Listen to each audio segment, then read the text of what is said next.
কুড়িগ্রাম অঞ্চলের মানুষগুলো এত সহজ সরল, বিড়ি খাওয়া ছাড়া কিছু জানে না। বলছে ঠিক, সহজ সরল এটা ভালো, কারণ সহজ সরল মানুষকে আল্লাহ জান্নাতে দেবেন। দ্বিতীয় নম্বরে আমরা জানি, নবীজি জানিয়েছেন ধনীদের চাইতে গরিব মানুষকে আল্লাহ 500 বছর আগে জান্নাতে পাঠাবে। আর সারা বাংলাদেশের ভেতরে সব চাইতে গরিব মানুষ বেশি রংপুর। রংপুর বিভাগের মানুষেরা গরিব যেহেতু নবীর হাদিস অনুযায়ী চট্টগ্রাম, সিলেট, ঢাকা বিভাগের মানুষের চাইতে আপনারা 500 বছর আগে জান্নাত পাবেন। বলবেন ঠিক আছে। কোরআনে কারীম জানিয়েছেন আখফিদ লাহুমা জানাহা যুল্লি মিনার রাহমাহ ওয়াকুর রাব্বিরহামহুমা কামা রাব্বায়ানি সাগীরা। যারা আলেম আছেন তাফসীর পড়েন তাদেরকে বলছি, আল্লাহ পাক বলেন আখফিদ, খাফজন মানে ডাউন করা, এরপরে ফল করে দেওয়া।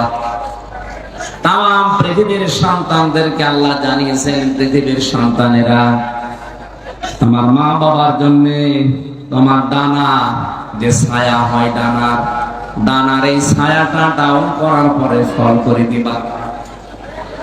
আমরা দেখি মানুষের কোনো ডানা নেই, মানুষের আছে বাহু, হাত। আল্লাহ ইয়াদুন দিতে পারতেন, রগুদা দিতে পারতেন।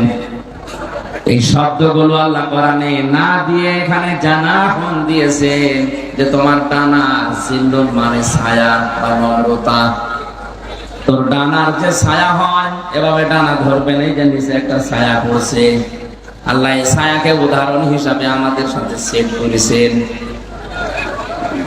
তোমার হাতের যে ছায়া আছে, ডানার এই ছায়াটা মা বাবার উপরে এভাবে ডাউন করবা, এরপরে ফল করে দিবা। জ্ঞানী মানুষদেরকে আমি লক্ষ্য করার জন্য বলছি, আল্লাহর উদাহরণটা দেখেন, কি একটা চমৎকার উদাহরণ আল্লাহ আমাদের সাথে সেট করলেন। আমাদের যেহেতু ডানা নেই, ডানা আছে পাখির, আল্লাহ পাখির ডানা হাওলাত করে আমাদের লাগিয়ে দিলেন। কেন? কারণ আমাদের এই ডানার ভেতরে নরম কিছু নেই, সবই শক্ত। আল্লাহ হেলিকপ্টারের ডানা, এরোপ্লেনের ডানা, এই ডানাগুলো লাগাতে পারতেন, পাখির ডানা দিলেন কেন? কারণ হেলিকপ্টারের দানা ডাউন হয় কিন্তু ফল হয় না, ফল হলে আর উঠবে না। আর আমাদের ডানার ভেতরে নরম সেরকম কিছু নেই। আল্লাহ পাখির ডানা দিয়েছেন এই কারণে, কারণের ভেতরে কিছু পর আছে, পালক আছে, এত সফট, এত নরম, এত কোমল, এত মার্জিত, একটার সাথে আরেকটা যখন লেগে যায়, পাখির এই বাচ্চাগুলো নিচে যখন আশ্রয় নেয়, তখন একটা কিচির মিচির আওয়াজ দেয়। বাংলা ভাষায় একে বলা হয় অনির্বচন আনন্দ। কুড়িগ্রামবাসী এই আলোচনাগুলো আমি সেমিনারে করি, এই কথাগুলো আপনাদের বুঝে আসছে কিনা আমি জানি না। তাকান কি উদাহরণ আল্লাহ দিয়েছে, বাচ্চাগুলোর এই কিচির মিচির আওয়াজকে বাংলা ভাষাবিদ তারা বলেছেন এটা অনির্বচন আনন্দ বা সুখ।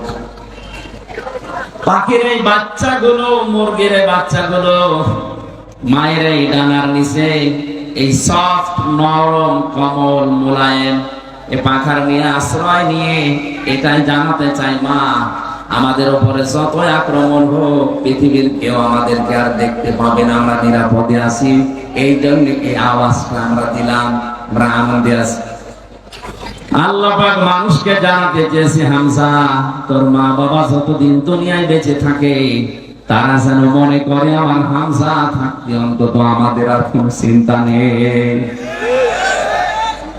কুড়িগ্রামবাসী, আমার মা বাবা, আপনাদের মা বাবা কি এটা এখন মনে করতে পারছে?